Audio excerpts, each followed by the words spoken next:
자, 저번 영상에 이어가지고 이제 다시 진행을 하도록 할게요. 이번 영상에서는 이제 비선형을 고려하기 위한 방법을 이제 도입을 하기 시작합니다. 완벽한 프로그램은 아닌데요. 비선형을 고려하기 위해서는 이런 식으로 이제 진행이 됩니다를 이제 보여주기 위함이에요.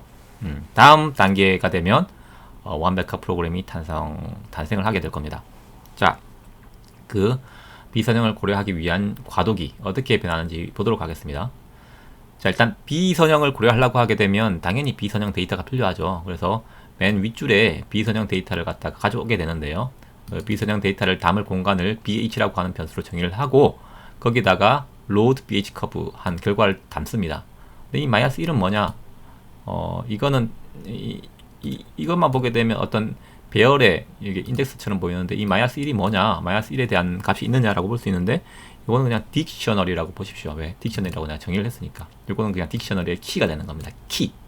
그래서 어떤 -1이라고 하는 키에 요거의 결과가 이제 정의가 되어 있는 겁니다. 대입이 돼서 요건 어떤 걸 리턴했냐면 첫 번째 데이터로 HB, X 값은 H, Y 값은 B. 두 번째 데이터로 X 값은 H, Y 값은 투자율 U. 이런 식으로 이제 반환을 했었거든요. 그러니까 얘를 갖다가 리턴해서 여기다 저장을 하면 요거의 첫 번째 값은 pH-1의 첫 번째 가로 열고 0 같은 경우에는 pH 값이 될 것이고 1 같은 경우에는 h뮤 값이 될 것입니다. 아시겠죠? 그런 식으로 이제 저장이 된 거예요. 왜 이제 이런 식으로 -1로 쓰느냐? 요거는 다음에 보이는 이 일레멘트 UR을 정의함에 있어 가지고 연관이 됩니다. 자, 이 부분에서요, 저번 예제랑 조금 달라지는 부분을 보게 되면 여기 타입 정의가 되고 포트 넘버 정의가 되고 이 세 번째죠. 첫 번째, 두 번째, 네 번째. 네 번째 같은 경우가 원래는 μr이었단 말이에요. 요 값이 여기가 정의가 돼야 되는데 μr이 -1로 정의가 되어 있어요. 이거는 사실 물리적으로 있을 수 없는 값입니다. 그죠? 그래서 이 값이 들어가게 되면 우리 프로그램에서는 얘는 비선형 데이터를 쓰는구나 라고 이해하게 될 것이고, 그럼 그 비선형 데이터를 어디서 구해 오냐면 이 BH 데이터에서 이 인덱스 -1을 가져와서 데이터를 가져오게끔 할 거예요. 그렇게 이제 구조를 짜는 겁니다. 그래서 그 부분만 여기에 박혀 있고요. 그대로 넘어갑니다. 그대로 넘어가고요. 여기에서 또 바뀌는데, 우리가 이제 시스템 매트릭스를 꾸미기 위해서 이 시스템 매트릭스를 0으로 초기화를 시켰잖아요. 그런데 비선형 데이터를 고려하기 위해서는 시스템 매트릭스가 이제 두 개가 필요합니다. 하나는 절대 투자율을 이용한 절대 릴럭턴스 혹은 절대 퍼미언스.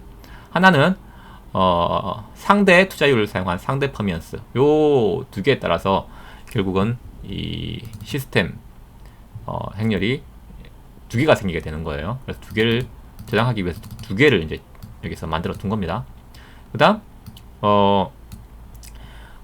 반복법을 실행하기 위해서는 우선 기존의 해가 필요해요. 이전 상태의 해가 필요하거든요. 해라고 하는 거는 우리 같은 경우에 그 포텐셜이 되겠죠. 포텐셜 더하기 MMF를 제한하는 자속이 될 텐데 그 자속 값을 갖다가 미리 만들어 줘야 되는데 모르는 상태잖아요. 그래서 0으로 초기화시켜서 만들어 줍니다. 이렇게 해놓은 다음에 루프를 도는 거예요. 그러면서 엘리멘트를 돌면서 시스템 매트릭스를 만들어 줍니다. 자, 여기 들어와서 타입이 릴럭턴스이면요, 릴럭턴스이면 똑같이 가다가 릴럭턴스 같은 경우엔 비선형일 수도 있고 선형일 수도 있잖아요. 선형이게 되면 μr이 0보다 큰 경우일 것이고, 아니면 -1일 경우인데 0보다 클 경우에는 그대로 그냥 여기서 구해준 값으로 퍼미언스를 그냥 구해줘 버립니다. 그리고 이 μr이 비선 특징을 가지지 않기 때문에 상대 투자율이나 절대 투자율이나 같을 수밖에 없죠. 그죠? 일직선에서 평균 기울기나 순간 기울기나 똑같은 값을 가지잖아요. 그래서 같은 값을 가져서 이렇게 들어가는 것이고요. 비선형 특징을 가지게 되면 달라지게 되겠죠. 비선형 특징을 가지게 되면 우선 HU라고 하는 그 커브를 가져오죠. 그래서 H에 대해서 U를 가져온 투자율을 얻게 되는 이 보관함수를 가져오는 겁니다. 그러고 나서 이 HU에서 U를 구하려고 하면 H를 먼저 구해야 되겠죠. 현재 상태 H. 그러기 위해서는 양단, 내 일리멘트 양단의 포텐셜 차이가 필요합니다. 그 포텐셜 차이를 여기서 구하는 것이고요.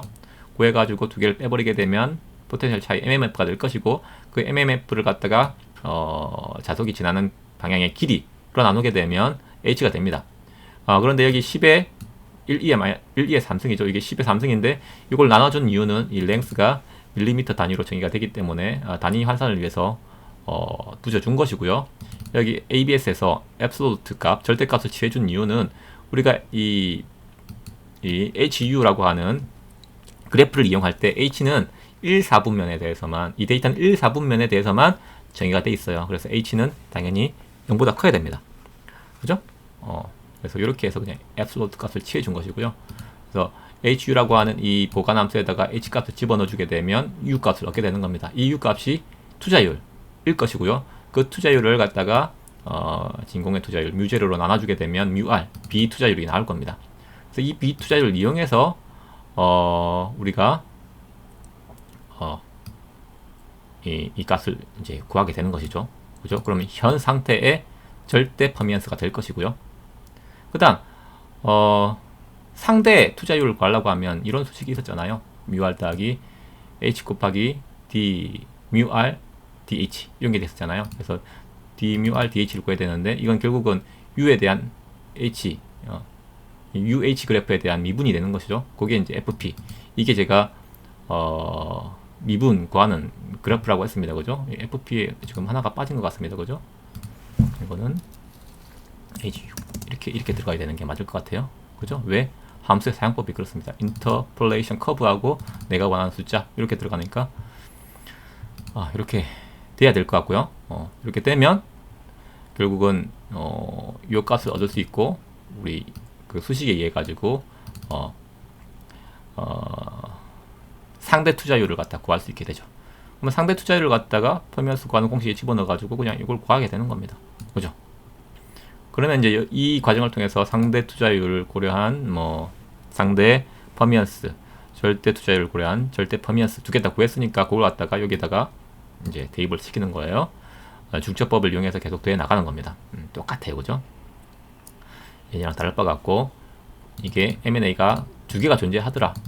A가 붙은 거는 A, P가 붙은 거는 P 이렇게 해서 그냥 적용을 했다라고만 아시면 될 것 같고 이 밑에 부분도 마찬가지입니다. 하나가 더 P라고 하는 게 더 추가가 됐다라고 하는 것만 달라진 겁니다. 그죠? 이렇게 갈 것이고요.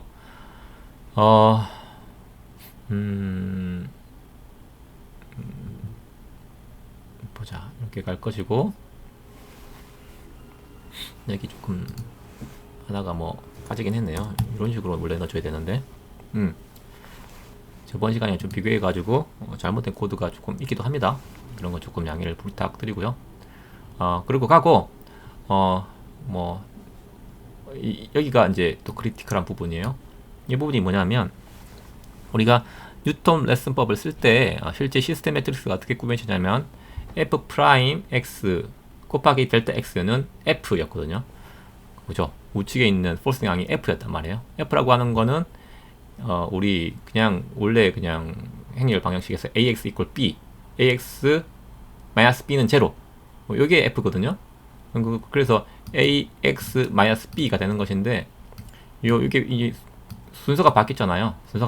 이 순서가 바뀐 이유는 제가 그 이론상에서 수식 전개를 할 때 델타 x라고 하는 걸 xn 플러스 1 마이너스 xn이라고 했거든요. 근데 사실은 xn 플러스 1이라고 하는 게 나중값이에요. 나중값. xn이 먼저 값이고. 그래서 델타 x라고 하는 거는 xn에서 xn 플러스 1을 빼주는 게 맞거든요. 근데 제가 그걸 거꾸로 써가지고 이 부호가 바뀌어진 겁니다. 아시겠죠? 이걸 갖다 구하고 다 구해졌으면 요거하고 요걸 이용해서 P를 이용하는 겁니다. 그죠? 예. 요 M&A를 갖다가 구한 이유는 요거를 위해서 그냥 구한 거예요. 요거를 위해서 구한 것이고요. 실제 문제를 풀 때는 M&A P를 이용해서 문제를 풉니다. 그래 놓고 풀고요. 그 다음 이제 수렴 과정을 거쳐야겠죠. 지금 그게 빠져 있고요. 그 다음 만약에 수렴이 됐다고 하게 되면 똑같이 포스트 프로세싱을 거쳐서 플럭스 덴시티나 플럭스를 갖다 구하게 되는 과정을 거칩니다. 그죠? 그래서 핵심적으로 봐야 될 것들은 이 비퍼미언스가 절대 퍼미언스, 상대 퍼미언스 두 개 나뉘어가지고 계산이 되더라. 이게 리니어가 아니냐는 UR을 갖다가 0보다 크냐 아니냐를 가지고 따져가지고 구하더라. 그리고 위에서 이 pH 컵을 갖다가 이런 식으로 해가지고 저장을 하고 있더라. 이 정도만 이제 전 영상에서 본 거랑 좀 달라졌다고 보시면 될 것 같아요. 실제 코드에 오류가 있나요? 오류가 좀 있을 수도 있습니다. 4번 한번 실행시켜 볼까요?